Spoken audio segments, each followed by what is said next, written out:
So here you are back in gutter politics. Even before President Trump returned to the White House, he had vowed to go after his political enemies. He's using the Department of Justice via Pam Bondi to do that. Obviously, there were recent indictments of James Comey, Letitia James, and John Bolton. But all year, there's been a purge going on at the DOJ. Hundreds of employees have been fired, including all the prosecutors who worked on January 6 cases. Many others have quit in protest. And Bondi has said the DOJ works at the directive of Donald Trump. She's not even pretending. These are just a few touch points of all the things Trump has done at the DOJ, the internal pressure campaigns, attacking his enemies. Every week something happens and letting his friends off the hook. What do you think is the most lasting damage on the DOJ? Like, what's the impact over the long term?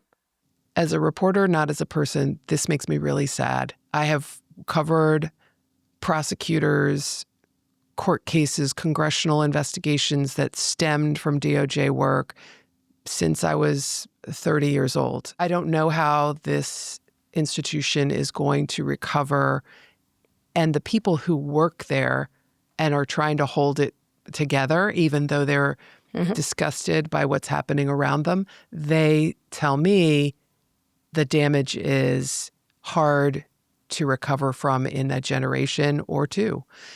Not only have you taken away centuries worth of expertise by getting rid of the entire public integrity section, by getting rid of some of the most senior representatives at the Department of Justice for fighting counterterror, you, in one fell swoop, Donald Trump and his deputies got rid of everyone at the leadership level of the FBI who know how to oversee complex conspiracies, who understand how to investigate a mass casualty event, who are leaders who've grown up for 20 plus years. That's like impossible to replace. The second part is when Democrats, and you hinted at it, Kara, when Pam Bondi's gone and there's a Democratic president and a Democratic appointee, how are they now supposed to operate? They're not going to take the Merrick Garland playbook, but what are they supposed to do to affirm trust in this, very noble institution? Are they supposed to have a purge of Republicans who've been appointed? And when will Americans believe again, regardless of what side you're on, right?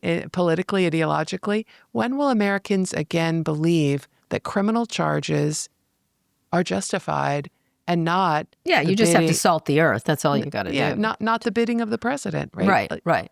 Because he's already, as you said, they're not even embarrassed about it. Donald Trump told Pam Bondi who to indict. Yeah.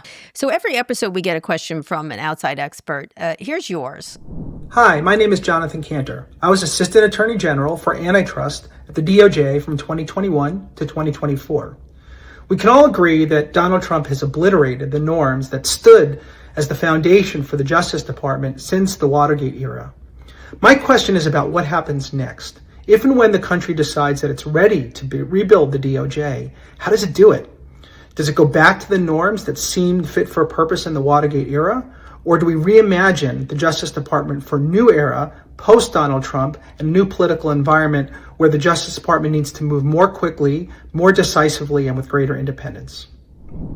There's the perfect question. See, and include the FBI in that too, because that's also, they're linked at the hip. The only thing I can envision, and I've talked to a lot of people who are DOJ and FBI alums about this, they are envisioning something the same, is that there's going to be a post-Watergate-like moment and a post-Trump moment in which people realize that the trust is so important in this institution, that it's so critical to the principles of the founders about fair and equal justice, and that we need to trust that there's going to be some incredible, impermeable line in between the White House and the department and the FBI.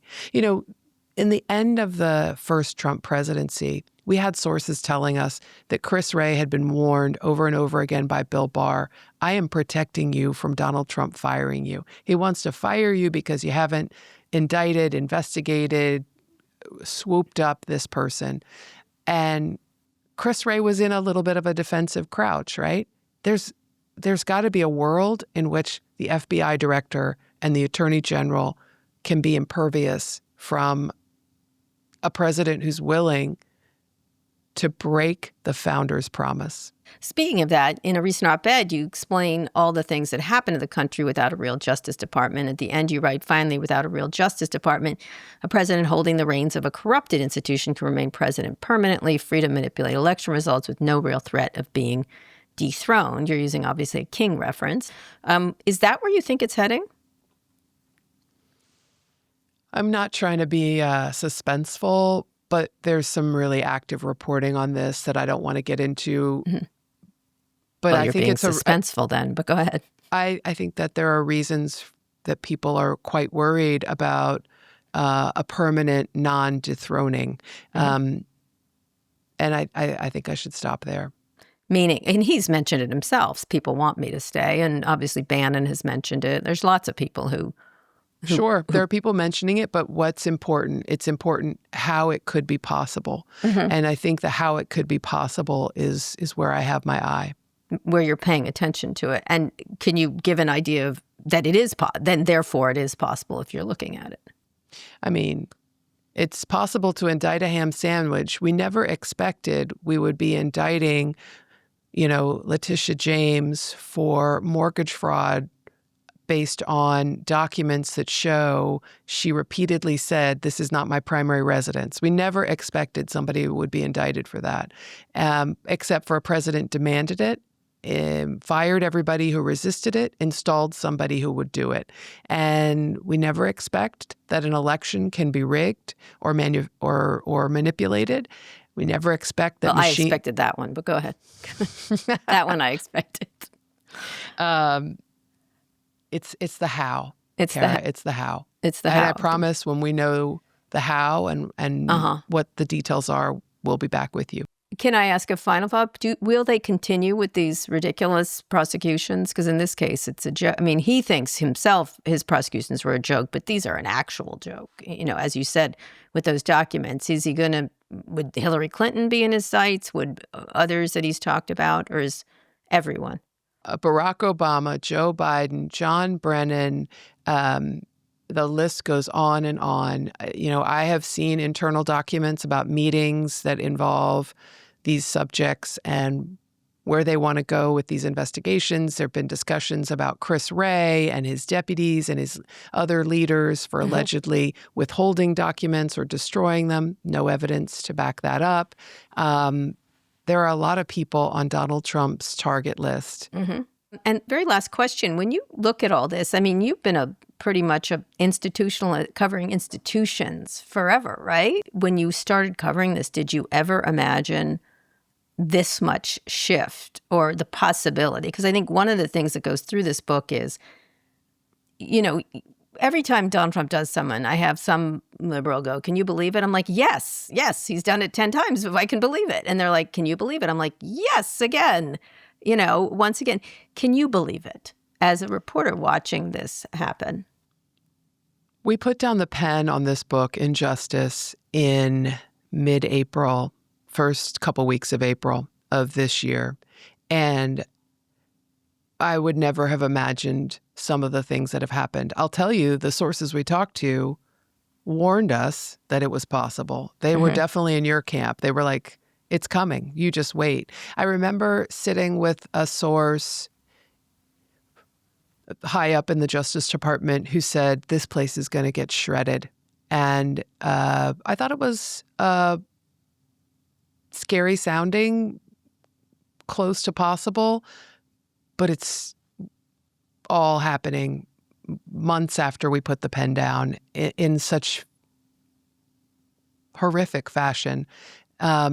The idea that U.S. attorneys' offices are being ordered to indict specific people without a public interest and without facts. I'll just quote John Keller, former head of the Public Integrity Section, who said when I called him, and by the way, he's never talks to the press, but now he was forced out after he refused to get rid of New York Mayor Eric Adams' bribery case, refused to dismiss it because he knew the evidence was very strong, wasn't going to do that political errand. And he said, this charging people without factual basis based on a politicians wish. This is the hallmark, of a dictatorship. And he's totally right. And I never would have thought that I was quoting someone as saying that when we put the pen down to a justice. We were warned by our sources that this was coming, but even some of them, I don't think they knew it would be this bad. Yeah, that's absolutely true.